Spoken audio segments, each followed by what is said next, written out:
Hero है इस वक्त बने रिपब्लिकन पार्टी के। विवेक रामास्वामी स्टेज पे चढ़ के बोलते रहे हैं, वो भी भारतीय निजात है। रिपब्लिकन नेशनल कन्वेंशन में मुझे दूसरा पाकिस्तानी नजर नहीं आया। भारतीय बहुत ज्यादा थे। विवेक रामास्वामी ने उसने कहा है कि मैं इमिग्रेंट हूं, मैं तुम्हें बताता हूं कि इमिग्रेंट्स यहाँ के लिए क्या हैं। और उसने ऐसे बताया है कि वो रिपब्लिकन्स जो के सामने खड़े थे, उनको उसकी इस बात पर तालियां बजानी पड़ी। इंडिया ने ये बता दिया है कि जो वो करना चाहता था इंडिया, उसने कर डाला है। और यहाँ पे मैंने आपको पहले अर्ज किया था कि मैं रिपब्लिकन नेशनल कन्वेंशन में मुझे दूसरा पाकिस्तानी नजर नहीं आया। भारतीय बहुत ज्यादा थे। भारतीयों को होना भी चाहिए। भारतीय स्टेज पर भी थे। भारतीय आगे उनके इस वक्त हमारे जो जेडी वैंस है, उनकी वाइस भी भारतीय है और वो डंकियों से नहीं आई हुई, येल ग्रेजुएट है। विवेक रामास्वामी स्टेज पे चढ़ के बोलते रहे हैं, हीरो है इस वक्त बने रिपब्लिकन पार्टी के, वो भी भारतीय निजात है। बातें की जा रही हैं आगे होमलैंड सिक्योरिटी का डिपार्टमेंट उनको दिया जाएगा। बल्कि इस वक्त कई लोगों को मैंने ये बात करते सुना है कि अगर वीपी कैंडिडेट वो होते तो अमेरिका की किस्मत बदल के रख देते। वर्सेस मेरे भाई जो है वो सुबह शाम जिहाद अल जिहाद, मजहब का यूनिफॉर्म जरा एक मिनट के लिए उतार के रखते, अर्थशास्त्र पढ़ के देख लें, टेक्सटाइल यूनिवर्सिटी के रिसर्च करके देख लें, अपनी सिविलाइजेशन के ऊपर रिसर्च करके देख लें, आप यूरोप से बहुत आगे थे। इससे मजीद आगे बढ़ने की अब आपके पास गुंजाइश नहीं है। मैं हमेशा जिस चीज का सोल्यूशन समझता हूं, तालीम के बगैर आप आगे नहीं जा पाए। फॉर्मर प्रेसिडेंट ट्रंप ने भी स्पीच की। उन्होंने जिसको पिक किया, जेडी वैंस वीपी के तौर पर, उन्होंने भी स्पीच की। उनकी वाइफ ने, उषा ने भी स्पीच की, और भी कई लोग आए इस कन्वेंशन में स्पीच करने के लिए। लेकिन विवेक रामास्वामी की स्पीच ने जो रंग जमाया है, that is unbelievable. Vivek Ramaswamy vice president के तौर पर पिक नहीं किए गए, लेकिन इस स्पीच के बाद बहुत सारे लोग ये कह रहे हैं कि विवेक को पिक किया जाना चाहिए था। लेकिन उनको जो वाइस प्रेसिडेंट के तौर पर डोनाल्ड ट्रंप ने नॉमिनेट नहीं किया, उसमें बहुत सारी लॉजिक्स हैं, जिसमें रिपब्लिकन्स का एक स्टैंड है इमिग्रेंट्स के ऊपर। लेकिन विवेक रामास्वामी ने इस स्पीच में उस स्टैंड पर भी बताया है। उसने कहा है कि मैं इमिग्रेंट हूं, मैं यहां पर खड़ा हूं, मैं तुम्हें बताता हूं कि इमिग्रेंट्स यहां के लिए क्या हैं। और उसने ऐसे बताया है कि वो रिपब्लिकन्स जो के सामने खड़े थे, सामने मौजूद थे ट्रंप के वो सपोर्टर्स के जो इस स्टैंड के खिलाफ हैं, लेकिन उनको उसकी इस बात पर तालियां बजानी पड़ी हैं। मैं तो हैरान हूँ तार साहब, ये हमारा क्या मुस्तकबिल बनेगा। कोई अल्लाह पाक ही हमें बचाए तार साहब, यकीन करके माने बच्चे जो हैं वो इंतहाई होपलेसनेस हैं। यूनिवर्सिटी में जिसको देखे वो कहता समेट लो जो समेटिया जाता है। जब मुल्क की ये हालत होगी तो तार साहब उसमें हमें किसने सहारा देना और क्या होना है। अम्बेसी वाले वीजे नहीं लाते, वो कहते हैं वीजे लगाए ना वापस को नहीं आना। मतलब इधर हालात इस तरह के, अम्बेसी वीजे नहीं लगा रही, कोई मिलता नहीं है। तो ये तो तार साहब हमारी कंडीशन है। दुनिया भर में भारतीय डायस्पोरा फैला हुआ है और साथ ही साथ पाकिस्तान का भी एक बहुत ही बड़ा चंक है पॉपुलेशन का जो बाहर रहता है दूसरी कंट्रीज़ में।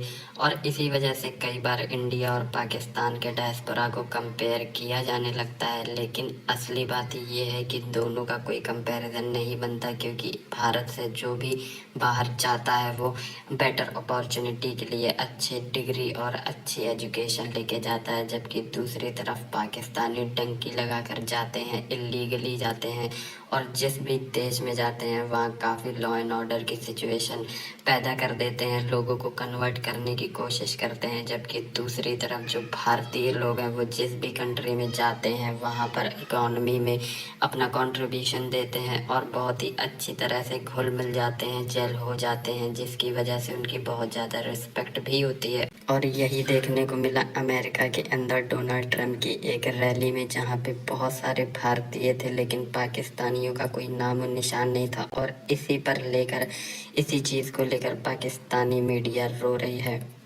तो मैं अगेन फिर वही कहूँगा कि जो हमारी आर्मी का साइज़ है और उनकी आर्मी का साइज़ है वो उससे कंपैरिजन करके देख लें कि कभी भी आज तक पाकिस्तान आर्मी को वो किसी जगह पे भी वो नहीं कर सके। उसका कुछ भी नहीं बिगाड़ते। आज तक इंडिया और पाकिस्तान के दरमियान जितनी भी जंगें हुई हैं, पाकिस्तान ये कहता है कि हम जीते हैं, हमें तारीख में कुछ बताया जाता है, हमारे बच्चों को कुछ पढ़ाया जाता है, लेकिन जो है निकलता कुछ। अब कारगिल की वॉर के बारे में हम आज बात कर रहे हैं, तो आपको पता है ये जंग इंडिया ने अपने नाम की थी और आज इंडिया उसी जीत का जो है जश्न मना रहा है। उसकी यादें ताज़ा करते हुए इंडिया के प्राइम मिनिस्टर नरेंद्र मोदी ने ये बात की है। लेकिन मुझे अब लगता है कि हम 21वीं सदी में रह रहे हैं। अब जंगों वाला दौर नहीं रहा, अब हथियारों से लड़ने वाला दौर नहीं रहा, अब मौशियत की जंग है और इंडिया इस मौशियत की जंग में जीत चुका हुआ है। दुनिया की 5वीं बड़ी इकॉनमी बन गया। आप डिफेंस की बात कर रहे हैं, आर्मी के साइज की बात कर रहे हैं, नो डाउट हमारी दुनिया की नंबर 1 आर्मी कंसीडर की जाती है। लेकिन आप असले की बात करें, आप डिफेंस सेक्टर की बात करें, इंडिया हमसे उसमें कई गुना ज़्यादा बड़ा और आगे है।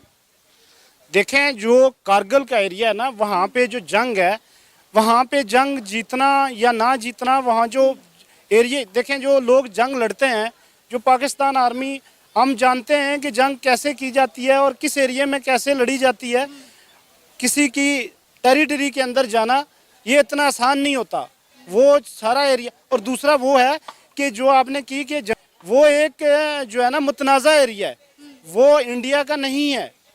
वो इंडिया ने हमेशा अक़वाम मुत्तहिदा की करारदादों की खिलाफ वर्जी की है और वो ऑक्यूपाइड एरिया है, वो हमारा है, वो मुसलमानों का है, वो कश्मीर के मुसलमानों का है। वो फिर भी हम कोशिश करेंगे कि हम उनसे लें, वो उनका तो एरिया ही नहीं है।